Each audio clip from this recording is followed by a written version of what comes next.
Welcome to everyone. मैं आपको इस वीडियो में अभी जो रिमिशन पॉलिसी की जो बात की जा रही है, जिसमें बिल्किस बानो के अगेंस्ट जो रेप हुआ था प्लस उनके रिलेटिव्स की मर्डर और उसकी 3 साल की जो बेटी थी उनका भी मर्डर हुआ था। ये पूरी तरीके से आप बोल सकते हैं कि बहुत ही ज़्यादा हीनियस क्राइम, इससे ज़्यादा तो मुझे नहीं लगता कि कोई हीनियस क्राइम हो सकता है। और प्लस बिल्किस बानो जो अभी तक आप बोल सकते हैं कि लाइफ लॉन्ग वो सरवाइव करेंगे इस इंसिडेंट को। उन्हें जस्टिस मिलने के बाद भी फिर भी उनके फेवर में जजमेंट, इतने लॉन्ग टाइम की बैटल के बाद उनकी फेवर में जो जजमेंट आई थी, सुप्रीम कोर्ट ने जो रिमिशन ग्रांट किया है एक्यूज्ड पर्सन, जो 11 एक्यूज्ड पर्सन थे, किस एक्सटेंट तक वो जस्टिफाइड है, उनके अगेंस्ट वो रिमिशन ग्रांट किया गया, वो मैं आपको यहाँ पे एक्सप्लेन करने का ट्राई करूँगी। बताऊंगी मैं कि सुप्रीम कोर्ट की जजमेंट में क्या कोई ignorance of the legal provision plus ignorance of the landmark judgment, इन दोनों का क्या यहाँ पे सुप्रीम कोर्ट ने इग्नोर किया है, और अगर किया है तो किस एक्सटेंट तक किया है, और इसकी मैं लीगैलिटी को चेक करूँगी और मैं अपना एक पर्सपेक्टिव दूंगी। और आपको भी पता है कि अगर आप एडवोकेट हैं या कोई भी अगर आप फील्ड में हैं और अगर आप लॉ के बारे में थोड़ा बहुत भी जानते हैं, तो जो भी इंसिडेंट होता है उससे रिलेटेड आपको खुद से भी रिसर्च करना होता है कि अगर आप भीड़ की आवाज़ नहीं बनना होता है हमें। तो मैं यहाँ पे भीड़ की आवाज़ ना बनकर मैं यहाँ पे जस्टिफिकेशन देना चाहूँगी कि सुप्रीम कोर्ट की जजमेंट में क्या क्या लेकुना है, जो सुप्रीम कोर्ट फर्दर अगर बिल्किस बानो अगर जाती हैं इसकी रिव्यू पे और इसको चैलेंज करती हैं तो वो किस एक्सटेंट तक जस्टिफाइड है, तो मैं आपको बताती हूँ। तो सबसे पहले मैं बिल्किस बानो के केस की थोड़ा सा फैक्ट्स बताऊंगी, क्योंकि इसमें 2 स्टेट की टेरिटोरियल जुरिडिक्शन जो ऑल अराउंड अप्रोप्रिएट गवर्नमेंट की बात की जा सकती है। क्योंकि यहाँ पे जो 432 सेक्शन 432 ऑफ सीआरपीसी, इसमें जो रिमिशन ग्रांट किया जाता है वो ग्रांट किया जाता है एप्रोप्रिएट गवर्नमेंट। और एप्रोप्रिएट गवर्नमेंट जो होते हैं वो कौन होते हैं, अगर किसी क्राइम में एक से ज़्यादा स्टेट की इन्वॉल्वमेंट हो, या तो ऑफेंस एक जगह हुआ है और उसका ट्रायल, कन्विक्शन और सेंटेंसिंग ही अनदर प्लेस पे हुआ है, तो 432 सब सेक्शन 1 में जो स्टेट गवर्नमेंट रिमिशन की राइट को एक्सरसाइज करते हैं, उसमें अप्रोप्रिएट गवर्नमेंट कौन होगा वो मैं आपको बताने का ट्राई करूँगी। तो सबसे पहले मैं आपको बताती हूँ कि कौन कौन से मैं लैंडमार्क जजमेंट को लूँगी जो इसमें सुप्रीम कोर्ट ने कम्प्लीटली इग्नोर किया है, जिसे मैं बोल सकती हूँ कि ये जजमेंट इस डॉक्ट्रिन पे बेस्ड है, पर इनक्यूरियम डॉक्ट्रिन। इस डॉक्ट्रिन का मतलब होता है कि किसी जजमेंट में अगर कोर्ट ने previous landmark judgement plus legal provision अगर उसका इग्नोरेंस किया है और उस केस के लिए वो रिलेवेंट था, तो वो बोला जाएगा कि वो कोर्ट ने ignorance of the legal provision plus ignorance of the landmark judgement किया है, जो कि इस डॉक्ट्रिन से सफ़र करता है वो जजमेंट, पर इनक्यूरियम डॉक्ट्रिन। तो सुप्रीम कोर्ट ने कौन कौन से केसेस को यहाँ पे इग्नोर किया है इस जजमेंट को देने से पहले, प्लस कौन कौन से सेक्शन जिसका सुप्रीम कोर्ट के केस में कहीं भी इसकी एक्सप्लेनेशन भी नहीं दिखती है। सबसे पहले ये एक केस है Lakshman versus state of waste Bengal 2005। इसमें 5 गाइडलाइंस दी गई थी कि कैसे रिमिशन ग्रांट किया जाएगा अगर कोई भी ऑफेंसेस है जिसमें स्टेट गवर्नमेंट अंडर सेक्शन 432 में रिमिशन ग्रांट करती है, तो क्या उसकी गाइडलाइन फैक्टर होती हैं। दूसरा में यहाँ पे ये एक लैंडमार्क जजमेंट है संगीत and anothers versus state of Haryana. इसके साथ साथ मैं आपको सबसे एक और थर्ड लैंडमार्क जजमेंट है जो कि union of India versus Sriharan 2016, ये एक लैंडमार्क जजमेंट है। प्लस अभी एक रीसेंट जजमेंट, जो जजमेंट का नाम है Ramchandra versus state of Chhattisgarh 2022।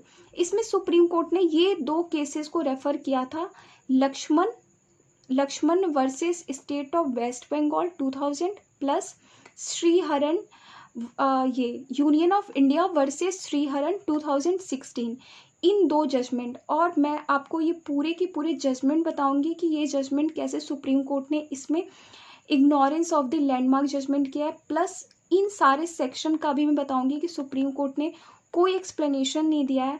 Section 432 sub section 7 जो अप्रोप्रिएट गवर्नमेंट की बात करती है, प्लस सेक्शन 432 सब सेक्शन 2 अगर अप्रोप्रिएट गवर्नमेंट जो भी गवर्नमेंट रिमिशन ग्रांट करती है उसे प्रिजाइडिंग जज जिन्होंने कन्विक्शन दिया था उस ऑफेंस का उनसे कंसेंट लेती है, तब अप्रोप्रिएट गवर्नमेंट 432 सब सेक्शन 1 में रिमिशन ग्रांट करती है।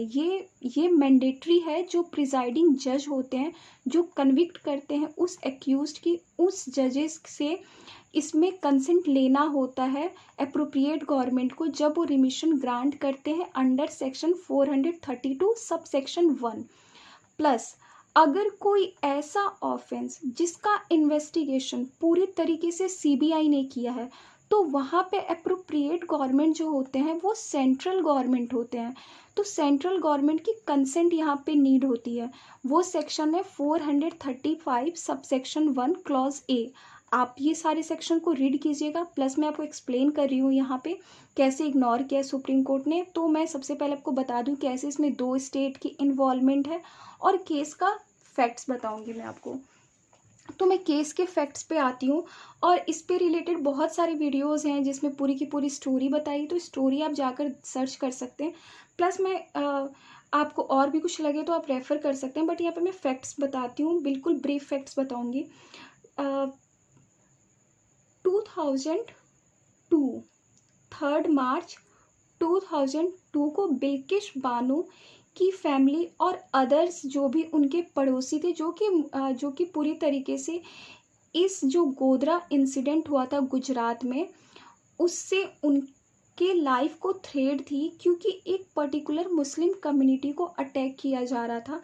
तो बिल्किश बानो की फैमिली को लगा कि उन पे भी अटैक किया जाएगा, तो वो अपने प्लेस से निकल रहे थे। उस टाइम 17 लोग थे जिसमें बिल्किश बानो की 14 फैमिली मेम्बर्स थी, प्लस बिल्किश बानो की 3 साल की बेटी थी। ये सब थे।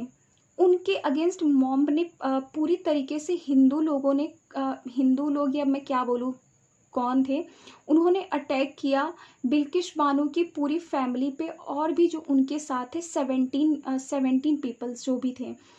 तो इन्होंने ये वर्ड यूज़ किया था मुसलमानों को मारो, ये वर्ड था वहाँ पे, आपने न्यूज़ में देखा होगा।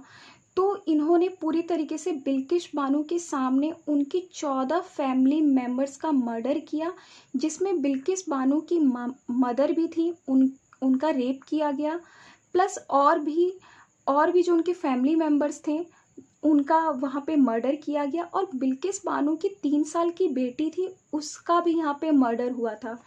और बिल्किश बानो केवल उस टाइम 19 ईयर्स ओल्ड थी, प्लस बिल्किश बानो उस टाइम 5 मंथ्स की प्रेग्नेंट भी थी। उनके साथ गैंग रेप किया गया। बस इस और बाकी जो और भी थे उनके फैमिली के अलावा टोटल 17 लोगों की यहाँ पे मर्डर किया गया था। ये तो मर्डर हुआ प्लस रेप, और रेप भी नहीं गैंग रेप हुआ, ये सारा हुआ। तो बिल्किश बानो ने सरवाइव किया। इसके बाद उन्होंने अपना FIR वगैरह लॉन्च किया। तो उसके बाद ये केस में 2002 में ये हुआ।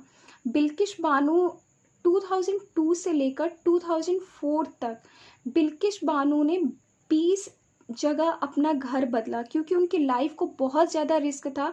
उनको बार बार धमकी आ रही थी कि आप ये केस को लो। बिल्किश बानो को लाइफ की थ्रेट थी। तो इसलिए सुप्रीम कोर्ट ने एक्सेप्शनल ये केस था और बहुत ऐसी सर्कमस्टांसेस थी, तो सुप्रीम कोर्ट ने ये गुजरात में इंसिडेंट हुआ था, गुजरात में क्राइम हुआ था, सुप्रीम कोर्ट ने इस मैटर को CBI को हैंड ओवर किया, क्योंकि इसमें पुलिस भी इन्वॉल्वमेंट थी। पुलिस ने भी बिल्किश बानो के अगेंस्ट बहुत कुछ किया था। जो उनकी अलग एक ट्रायल चली थी जिसमें 5 पुलिस ऑफिसर थे और 2 डॉक्टर्स थे, उनकी एक अलग ट्रायल चली। तो CBI को हैंड ओवर किया गया और ये केस महाराष्ट्र गवर्नमेंट को ट्रांसफ़र कर दिया गया 2004 में, 2 साल बाद, और CBI को हैंड ओवर कर दिया गया। फिर 2008 में मुंबई ट्रायल कोर्ट ने कन्विक्ट किया 11 एक्यूज पर्सन को कौन कौन से क्राइम के अगेंस्ट? रेप, मर्डर, इन सारे चार्जेस। फिर 2017 में मुंबई हाई कोर्ट ने इस कन्विक्शन को कंफर्म कर दिया, फिर सुप्रीम कोर्ट ने भी कर दिया। 2019 में सुप्रीम कोर्ट ने गुजरात गवर्नमेंट को डायरेक्ट किया, क्योंकि गुजरात में ये सारा क्राइम हुआ था, कि वो बिल्किस बानो को 15 लाख कंपनसेशन दे, साथ साथ गवर्नमेंट जॉब भी दे और उन्हें घर वगैरह भी प्रोवाइड करवाएं। ये पूरा का पूरा ये केस था। और ये जो 2019 में जो सुप्रीम कोर्ट ने जो ये बिल्किस बानो को ये कंपनसेशन ग्रांट किया था, वो बेंच आप याद कर लीजिएगा, 3 बेंच थी। रंजन गोगोई थे और जस्टिस दीपक गुप्ता और संजीव खन्ना, हाँ संजीव खन्ना, ये 3 बेंच थी, ये सारे थे। तो उन्होंने ये सारा का सारा ये सारे इंसिडेंट को देखते हुए 2019 में बिल्किस बानो को 50 लाख कंपनसेशन भी ग्रांट करवाया। ये तो सारी की सारी पॉलिसी हो गई, पॉलिसी नहीं सॉरी, ये मतलब ये सारी की सारी कंपनसेशन की बात हो गई 2019 और ये सारे चार्जेस। बिल्किस बानो ने इतना 2002 से लेकर 2019 में उनको कुछ रिलीफ मिली। अब देखिए क्या होता है, 432 सब सेक्शन 1, जब आप इसको रीड कीजिएगा तो आपको पता चलेगा कि इसमें एप्रोप्रिएट गवर्नमेंट, जो एप्रोप्रिएट गवर्नमेंट स्टेट गवर्नमेंट भी हो सकती है और सेंट्रल गवर्नमेंट, तो उनके पास ये पावर होता है कि वो अगर किसी एक्यूज्ड पर्सन ने 14 साल कंप्लीट कर लिया है, तो अगर उनको लगता है और एप्लीकेशन मूव किया जाता है, तो वो कंसिडर करते हुए उस पर्सन को रिमिशन ग्रांट कर सकते हैं, मीन्स रिहा कर सकते हैं।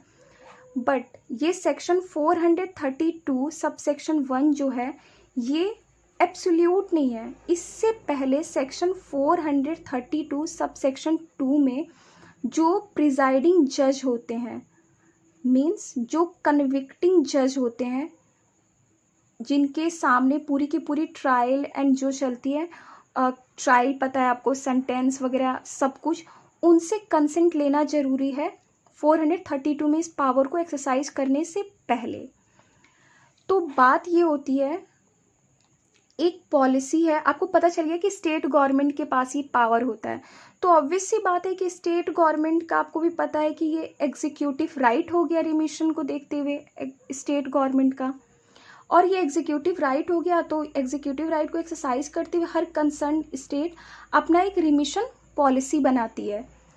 तो एक रिमिशन पॉलिसी थी गुजरात गवर्नमेंट की 19 जुलाई 1992। इस पॉलिसी के अकॉर्डिंग ये था कि कोई भी पर्सन जिसने अपना टेन्योर कंप्लीट कर लिया हो 14 साल का, तो उसे रिमिशन ग्रांट कर दिया जाएगा। बट पूरा का पूरा कहाँ पे चेंज होता है, ये पूरा का पूरा ये पॉलिसी बाद में इसे कैंसिल कर दिया जाता है, क्योंकि 2014 में सुप्रीम कोर्ट की एक जजमेंट आती है जिसमें एक कम्प्लीटली गाइडलाइंस दी जाती है। 23 जून 2014 इसमें सुप्रीम कोर्ट ने ये गाइडलाइंस दिया था कि अगर कोई भी ऑफेंस, अगर वो मर्डर का है, गैंग रेप का है, और ये सारे ऑफेंसेस अगर वो इन्वेस्टिगेट किया जा रहा है किसके द्वारा, सीबीआई के द्वारा, उस केसेस में ये रिमिशन जो ग्रांट किया जाता है एक्यूज्ड पर्सन को, वो ग्रांट नहीं किया जाएगा, मीन्स प्री मैच्योर रिलीज। क्या वर्ड है, 432 में प्री मैच्योर रिलीज किया जाता है, वो नहीं किया जाएगा। कौन से केसेस में, अगर वो क्राइम मर्डर का है, गैंग रेप का है और उसका इन्वेस्टिगेशन किसके द्वारा किया गया हो, सीबीआई के द्वारा। तो देखिए यहाँ पे 2014 में ये सारी चीज़ें, तो ये 1992 में तो 1992 में तो ये सारी चीज़ें नहीं थी, तो इसको ये गुजरात गवर्नमेंट की जो पॉलिसी है वो कैंसिल हो गई। मतलब ये पूरी की पूरी गुजरात गवर्नमेंट को अपनी पॉलिसी चेंज करनी पड़ी बाद में, अकॉर्डिंग टू 2014 जजमेंट। उस जजमेंट का नाम क्या है, उस जजमेंट का नाम है संगीत and anothers versus state of Haryana. इसमें सुप्रीम कोर्ट ने एक और बात बोली थी कि एक्यूज्ड पर्सन का जो ये रिमिशन ग्रांट की जो एप्लीकेशन मूव करते हैं, वो जो है वो उनका राइट नहीं है। और ये वर्ड यूज किया था, accused person has no indefeasible right.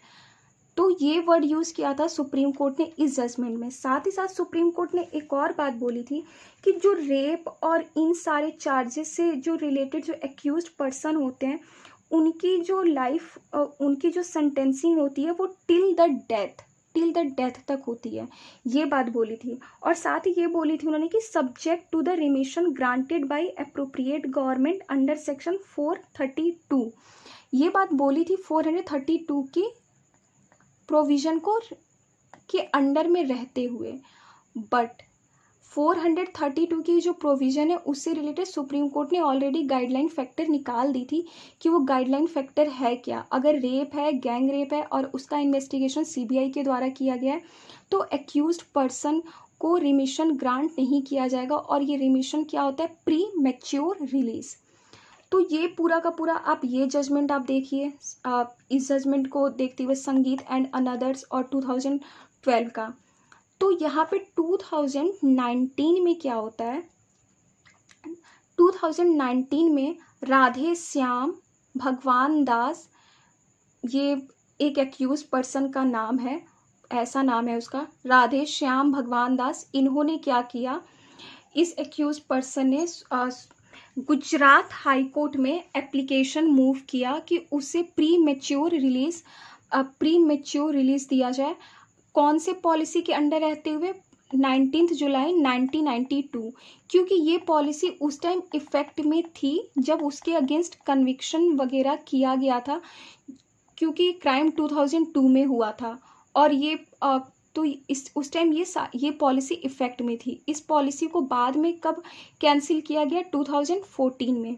तो ये एक्यूज पर्सन ने ये राइट को सीक किया। तो गुजरात हाई कोर्ट ने क्या बोली इस टाइम कि यहाँ पे गुजरात गवर्नमेंट की जुरिडिक्शन नहीं है, क्योंकि सेक्शन 432 सबसेक्शन 7 इसके अकॉर्डिंग एप्रोप्रिएट गवर्नमेंट कौन होंगे? महाराष्ट्र गवर्नमेंट।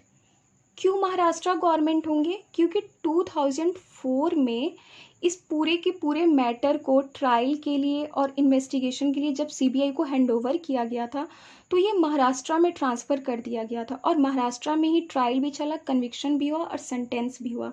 तो इसलिए यहाँ पे महाराष्ट्र गवर्नमेंट की जुरिडिक्शन पड़ती है, ना कि गुजरात गवर्नमेंट की। और गुजरात हाई कोर्ट ने इस जजमेंट को रेफ़र किया। उस जजमेंट का नाम है union of India versus Sriharan 2016। इस केस में सुप्रीम कोर्ट ने ये हेल्ड किया था और वो कॉन्स्टिट्यूशन बेंच थी। 432 सबसेक्शन 7 में एप्रोप्रिएट गवर्नमेंट कौन होंगे?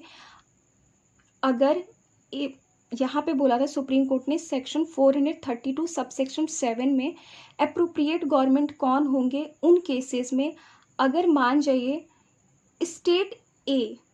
स्टेट ए में ऑफेंस हुआ बट ट्रायल कन्विक्शन सेंटेंस कहाँ पे हुआ? स्टेट बी में। इस केस में स्टेट बी को एप्रोप्रिएट गवर्नमेंट माना जाएगा। कौन से सेक्शन में? अंडर सेक्शन 432 सबसेक्शन 7 में। तो यहाँ पे सुप्रीम कोर्ट ने ये union of India versus Sriharan में ये हेल्ड किया था 2016 में।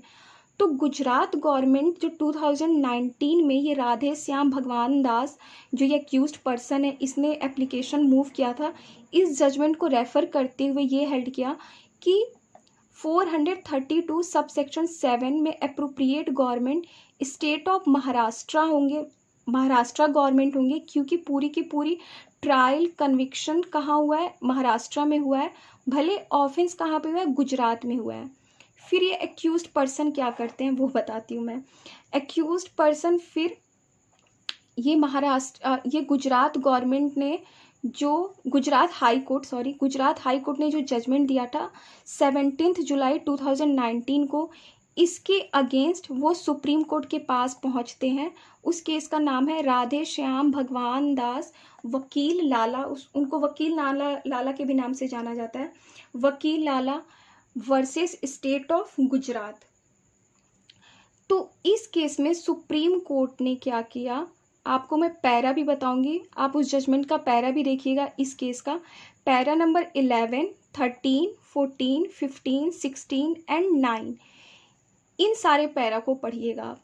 सुप्रीम कोर्ट ने क्या यहाँ पे बोली, ये जो 13 मई 2022 जो सुप्रीम कोर्ट ने जजमेंट दिया राधे श्याम के इस एप्लीकेशन को, जो गुजरात हाई कोर्ट ने जो सेट असाइड कर दिया था इस कंडीशन के साथ कि एक पूरा का पूरा ट्रायल और कन्विक्शन महाराष्ट्र में हुआ है, इसलिए महाराष्ट्र गवर्नमेंट की जुरिडिक्शन यहाँ पे पड़ती है, ना कि गुजरात गवर्नमेंट की, क्योंकि अंडर सेक्शन 432 सब सेक्शन 7 में ये जुरिडिक्शन किसके पास है और अप्रोप्रिएट गवर्नमेंट कौन है, स्टेट ऑफ महाराष्ट्र, क्योंकि ट्रायल कन्विक्शन सब कुछ महाराष्ट्र गवर्नमेंट के द्वारा किया गया है। तो सुप्रीम कोर्ट ने 17 जुलाई 2019 की जो गुजरात हाई कोर्ट की जो जजमेंट थी उसको सेट असाइड कर दिया।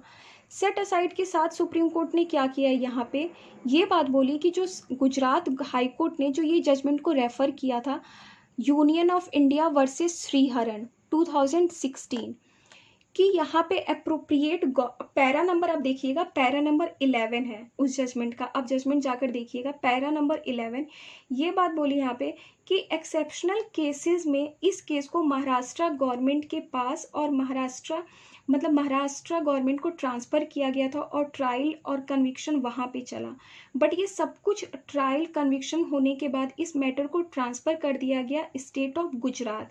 तो यहाँ पे जो अप्रोप्रिएट गवर्नमेंट है अंडर सेक्शन 432 सब सेक्शन 7, इसमें गुजरात गवर्नमेंट होंगे। इस कंडीशन के साथ इन्होंने ये गुजरात हाई कोर्ट की जजमेंट को सेट असाइड कर दिया, और मेरे हिसाब से गुजरात हाई कोर्ट की जो यहाँ पे जजमेंट थी वो जस्टिफाइड है, वो सही है। और श्रीहरन, क्योंकि श्रीहरन का जो ये जजमेंट है वो कॉन्स्टिट्यूशनल बेंच है, 5 बेंच थी, और ये कौन सी बेंच है, यहाँ पे कोई भी एक्सप्लेनेशन नहीं दिया गया है, और ये डिवीज़न बेंच है जो अभी सुप्रीम कोर्ट की जो जजमेंट पास की गई है। साथ में सुप्रीम कोर्ट का आप ये जो राधे श्याम जो ये 2022 में जो सुप्रीम कोर्ट ने जजमेंट दिया है जिसमें रिमिशन ग्रांट किया है उसका पैरा नंबर 9 पढ़िएगा। पैरा नंबर 9 में सुप्रीम कोर्ट ने इस केस को रेफर किया, state of Haryana versus Jagdish 2010। Supreme court ने ये बात बोली कि application of grant of pre mature release will have to consider on the basis of the policy which stood on the date of the conviction। means इसका मतलब ये हुआ in this regard, supreme court का मतलब ये है कि यहाँ पे जो एप्लीकेशन जो मूव किया गया है ग्रांट करने के लिए प्री मैच्योर रिलीज का, वो कंसिडर होगा उस पॉलिसी को कंसिडर किया जाएगा जो पॉलिसी इफेक्ट में थी जब एक्यूज्ड पर्सन को कन्विक्ट किया गया था। तो इस हिसाब से जो 1992 की जो पॉलिसी थी वो इफेक्ट में थी जब इन 11 एक्यूज्ड पर्सन को कन्विक्ट किया गया था। तो यहाँ पे जो पॉलिसी इफेक्ट में थी 1992 की, जब कन्विक्शन जब किया गया था एक्यूज पर्सन को, तो वो इफेक्ट में थी। तो इस पॉलिसी को कंसिडर करते हुए उन्हें प्री मैच्योर रिलीज ग्रांट कर दिया जाएगा। और स्टेट ऑफ गुजरात को इस कंडीशन के साथ डायरेक्ट किया कि विद इन 2 मंथ में डिसाइड करें और एक्यूज्ड पर्सन जो 11 एक्यूज्ड पर्सन है उसे रिलीज किया जाए। तो यहाँ पे कोर्ट ने 1992 की पॉलिसी को कंसिडर किया और ये नेग्लेक्ट किया सुप्रीम कोर्ट ने जो ये सारे जजमेंट थे, Lakshman versus state of waste Bengal 2000, इसमें जो 5 गाइडलाइंस दी गई थी, और ये जजमेंट 2000 की है। क्राइम कब हुआ था, ये 2002 में हुआ था। इससे पहले ही इसमें 5 ऐसे गाइडलाइंस दिए गए थे कि जब रिमिशन ग्रांट किया जाता है तो कौन कौन से गाइडलाइंस फैक्टर होने चाहिए। उसमें गाइडलाइन फैक्टर ये थी कि probability of the convict to the conviction of the crime in a failure of the justice. जो 5 जो गाइडलाइन फैक्टर थी, फिर यहाँ पे जो 5 जो गाइडलाइन फैक्टर थी उसे सुप्रीम कोर्ट ने पूरी तरीके से इग्नोर किया। जो गाइडलाइन फैक्टर जो 5 गाइडलाइंस इसमें दी गई थी, Lakshman versus state of waste Bengal 2000, इसमें 5 गाइडलाइंस जो फैक्टर थी उसे सुप्रीम कोर्ट ने पूरी तरीके से इग्नोर किया। यहाँ पे जब आप वो पांचों के पांचों गाइडलाइंस फैक्टर पढ़ेंगे तो उसमें ये साफ साफ क्लियर होता है कि प्रोबेबिलिटी क्या है उस एक्यूज्ड पर्सन का फ्यूचर में क्राइम करने का। आप खुद देखिए 2002 में जब ये क्राइम हुआ था तो जो बिल्किश बानो है उनको 20 बार अपना घर बदलना पड़ा था। समझिए इन एक्यूज्ड पर्सन की कितनी ज़्यादा पावर है उन एक्यूज्ड पर्सन के पास। क्या जब उन्हें रिलीज़ कर दिया जाएगा तो बिल्किश बानो की लाइफ की यहाँ पे थ्रेट नहीं है अभी भी है इसके। और सुप्रीम कोर्ट की जब इस जजमेंट को पढ़िएगा, जो ये Radhe Shyam Bhagwan Das versus state of Gujarat 2022 की जजमेंट, उसमें ये बताया ही नहीं गया, इस केस को कंसीडर किया ही नहीं गया, जस्टिफिकेशन दिया ही नहीं गया है कि यहाँ पे प्रोबेबिलिटी है कि नहीं एक्यूज पर्सन को रिलीज़ करने के बाद कि विक्टिम की लाइफ की थ्रेट है या नहीं।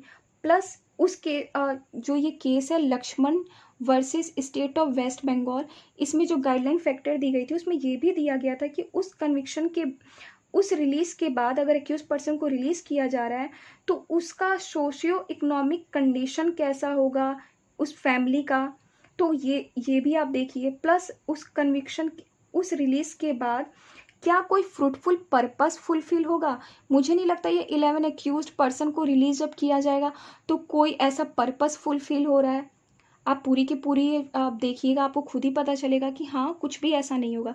पूरी की पूरी सुप्रीम कोर्ट ने ये पांचों इस judgement Lakshman versus state of waste Bengal में जो 5 गाइडलाइंस जो दी गई थी उसे इग्नोर किया। प्लस जो गुजरात गवर्नमेंट ने इस केस को रेफर किया था कि यहाँ पे स्टेट ऑफ महाराष्ट्र का जुरिडिक्शन है ना कि स्टेट ऑफ गुजरात का, श्रीहरन 2016, इसको इग्नोर किया सुप्रीम कोर्ट ने, क्योंकि इसके अकॉर्डिंग अंडर सेक्शन 432 सबसेक्शन 7 में अप्रोप्रिएट गवर्नमेंट वो होते हैं जहाँ पे ट्रायल चलती है, कन्विक्शन होता है, सेंटेंस होता है, ऑल दो क्राइम कहीं और हुआ हो। तो यहाँ पे मैं आपको एग्जाम्पल फिर से देती हूँ कि यहाँ पे क्या हुआ था, स्टेट ऑफ गुजरात यहाँ पे क्राइम हुआ था बट पूरी की पूरी ट्रायल कन्विक्शन सेंटेंस कहाँ पे हुआ था, महाराष्ट्र गवर्नमेंट यहाँ पे हुआ था। तो यहाँ पे जुरिडिक्शन किसका पड़ेगा, स्टेट ऑफ महाराष्ट्र। और ये union of India versus Sriharan 2016, इस जजमेंट को जाकर देखिए, पूरा का पूरा इसमें ये बात बोला गया है। अंडर सेक्शन 432 सबसेक्शन 7 में अप्रोप्रिएट गवर्नमेंट कौन होंगे। प्लस अंडर सेक्शन 432 सबसेक्शन 1 जो यहाँ पे अप्रोप्रिएट गवर्नमेंट जो भी स्टेट गवर्नमेंट होते हैं जब वो रिमिशन ग्रांट करते हैं तो उन्हें अंडर सेक्शन 432 सबसेक्शन 2 में उन प्रिजाइडिंग जज से कंसेंट लेना मैंडेटरी होता है जिन्होंने कन्विक्शन दिया होता है। तो यहाँ पे प्रिजाइडिंग जज कौन होंगे, पूरी की पूरी ट्रायल कन्विक्शन कहाँ चली थी, महाराष्ट्र में चली थी, तो वहाँ के प्रिजाइडिंग जज से यहाँ पे जुरिडिक्शन बनता है, उनकी कंसेंट होनी चाहिए। जजमेंट में आपको कहीं नहीं दिखेगा। प्लस श्रीहरन में भी ये सेक्शन को रेफर करते हुए और पूरा का पूरा क्लियर कट प्रोविजन भी है, अगर आप जाकर पढ़िएगा तो आपको दिख जाएगा। सेक्शन 435 सब सेक्शन 1A, इसमें पढ़िएगा तो इसमें पूरा का पूरा ये प्रोविज़न दिया हुआ है, कम्प्लीटली क्लियर कट प्रोविज़न दिया हुआ है। अगर कोई ऑफेंस जिसका इन्वेस्टिगेशन सीबीआई के द्वारा किया जाता है वहाँ पे अप्रोप्रिएट गवर्नमेंट होते हैं सेंट्रल गवर्नमेंट, और डीएसपीई एक्ट के अंडर सीबीआई को कंस्टिट्यूट किया जाता है, और सीबीआई जो होती है वो सेंट्रल बॉडी होती है, ये आपको भी पता है। सेक्शन 435 1A इसके अकॉर्डिंग यहाँ पे सेक्शन 435 1A इसके अकॉर्डिंग यहाँ पे अप्रोप्रिएट गवर्नमेंट कौन होंगे, सेंट्रल गवर्नमेंट होंगे, क्योंकि यहाँ पे इन्वेस्टिगेशन सीबीआई के द्वारा किया गया। और सेम इसी प्रोविज़न को रेफ़र किया गया था कौन से जजमेंट में? Union of India versus Sriharan में सेक्शन 435(1)(a) को रेफर करते हुए सुप्रीम कोर्ट ने ये हेल्ड किया था कि जो इन्वेस्टिगेशन सीबीआई के द्वारा किया जाता है वहाँ पे अप्रोप्रिएट गवर्नमेंट सेंट्रल गवर्नमेंट होते हैं। ठीक है, आपको ये क्लियर हुआ। अब मैं आती हूँ यहाँ पे ये दूसरा जजमेंट। ये जजमेंट मैंने अभी फिलहाल आपको एक्सप्लेन किया था। इसमें भी संगीत and anothers versus state of Haryana, इसमें ये बात बोली गई थी कि एक्यूज्ड पर्सन की ये राइट नहीं होती है अंडर सेक्शन 432 में कि वो रिमिशन के लिए अप्लाई करे। और इसमें भी पूरी की पूरी गाइडलाइन जो फैक्टर दी गई थी उसमें भी ये दिया गया था कि यहाँ पे अंडर सेक्शन 432 सबसेक्शन 2 इसके अकॉर्डिंग प्रिजाइडिंग जज वो होते हैं जो कन्विक्ट करते हैं, जो कन्विक्टिंग जज होते हैं वो होते हैं। फिर अभी एक लेटेस्ट जजमेंट पे आ जाते हैं, Ramchandra versus state of Chhattisgarh 2022। इस केस में भी लक्ष्मण, ये जो केस है Lakshman versus state of waste Bengal plus union of India versus Sriharan, इन दोनों केसेस को सुप्रीम कोर्ट ने रेफर करते हुए ये हेल्ड किया था कि सेक्शन 432 सबसेक्शन 2 में प्रिजाइडिंग जज कौन होते हैं? वो कन्विक्टिंग जज होते हैं। और कन्विक्टिंग जज की कंसेंट मैंडेटरी होती है एप्रोप्रिएट गवर्नमेंट जब अंडर सेक्शन 432(1) में जब रिमिशन की पावर को एक्सरसाइज करते हैं। और इस केस में ये भी बोला गया था कि जो Lakshman versus state of waste Bengal की जो 5 जो गाइडलाइंस तो जो दी गई हैं वो प्रिजाइडिंग जज को भी एक्सप्लेन करना होता है कि किस एक्सटेंट तक इस क्राइम में और इस रिमिशन में ये 5 गाइडलाइंस फैक्टर किस एक्सटेंट तक फुलफिल हो रहे हैं या नहीं हो रहे हैं। जब आप इस केस में आइएगा, जिस केस में अभी फिलहाल Radhe Shyam Bhagwan Das versus state of Gujarat 2022 judgment है 13 मई 2022, इसमें जो ये जजमेंट दिया गया है और जो ये रिमिशन ग्रांट किया गया 11 एक्यूज्ड पर्सन का, इसमें कहीं भी आपको इन सारे केस का रिफ्लेक्शन नहीं दिखेगा। ना ही लक्ष्मण का दिखेगा, Lakshman versus state of waste Bengal 2000, ना ही आपको ये दिखेगा Sangeet and anothers versus state of Haryana, ना ही union of India versus Sriharan, ना ही लेटेस्ट जजमेंट इसका Ramchandra versus state of Chhattisgarh. इन सारे जजमेंट का रिफ्लेक्शन इस केस में है ही नहीं। और लीगल प्रोविजन जो है मैंडेटरी सेक्शन 432 सबसेक्शन 2 प्रिजाइडिंग जज कौन होंगे जो कन्विक्शन देते हैं, उनका कहीं भी एक्सप्लेनेशन नहीं है और ना ही यहाँ पे जस्टिफिकेशन है। ना ही सेक्शन 432 सबसेक्शन 7 इसके अकॉर्डिंग अप्रोप्रिएट गवर्नमेंट कौन होते हैं इसका एक्सप्लेनेशन नहीं दिया, क्योंकि अप्रोप्रिएट गवर्नमेंट वो होते हैं जो कि अप्रोप्रिएट गवर्नमेंट वो होते हैं जहाँ पे कन्विक्शन ट्रायल होता है प्लस 435(1)(a) इसके अकॉर्डिंग सीबीआई के द्वारा अगर इन्वेस्टिगेशन किया जा रहा है तो अप्रोप्रिएट गवर्नमेंट सेंट्रल गवर्नमेंट होते हैं। यहाँ पे कहीं भी गुजरात गवर्नमेंट की यहाँ पे जुरिडिक्शन है ही नहीं। और जब गुजरात गवर्नमेंट की जुरिडिक्शन नहीं है तो गुजरात गवर्नमेंट के द्वारा बनाया हुआ पॉलिसी 9 जुलाई 1992 जिसमें रिमिशन प्री मेच्योर रिलीज और रिमिशन से रिलेटेड जो प्रोविज़न दिए हुए हैं उसका कहीं भी यहाँ पे रिलेवेंसी है ही नहीं। आप खुद जाकर पढ़िए। मैं थोड़े गुस्से में बोल रही हूँ, पता नहीं क्यों। मैं हो सकता है कि मैं कुछ ज़्यादा ही इमोशनल इस केस से हो गई हूँ, क्योंकि मैंने बहुत ज़्यादा रिसर्च किया इस केस में तो मुझे ये सारी चीज़ें दिखी। तो आप जाकर देखिए ये सारे केस। तो यहाँ पे कहीं भी ये बात होती ही नहीं है कि जब डेट ऑफ कन्विक्शन था तो उस टाइम 9 जुलाई 1992 की जो पॉलिसी इफ़ेक्ट में थी गुजरात गवर्नमेंट के द्वारा बनाई हुई रिमिशन की, उसको यहाँ पे अप्लाई किया जाएगा। जब गुजरात गवर्नमेंट की पहली बात यहाँ पे जुरिडिक्शन ही नहीं पड़ती है तो उनके द्वारा 9 जुलाई 1992 की बनाई हुई पॉलिसी का इफ़ेक्ट यहाँ पे होगा ही नहीं। और प्लस इफ़ेक्ट का बात हो रहा है तो यहाँ पे 1992 की जो ये पॉलिसी है इस पॉलिसी को इस केस की तो फुलफिलमेंट करनी होगी ना। Lakshman versus state of waste Bengal 2000, क्योंकि ये जजमेंट जो इसमें 5 गाइडलाइंस दिए गए थे रिमिशन से रिलेटेड, और ये 2000 में ये जजमेंट आ गई थी, और ये क्राइम 2002 में हुआ था। तो इससे पहले ये हुआ था, और इससे पहले और कन्विक्शन से पहले की जजमेंट है, तो इसका भी यहाँ पे कंप्लायंस नहीं है। तो आप देखिए पूरी की पूरी ये जजमेंट है सुप्रीम कोर्ट की, जिसमें ये 11 एक्यूज्ड पर्सन जिन्होंने गैंग रेप किया था और प्लस मर्डर किया था, मतलब मेरे लिए तो ये सबसे ख़त्म, सॉरी मेरे लिए तो सबसे ज़्यादा अजीब एक क्राइम है।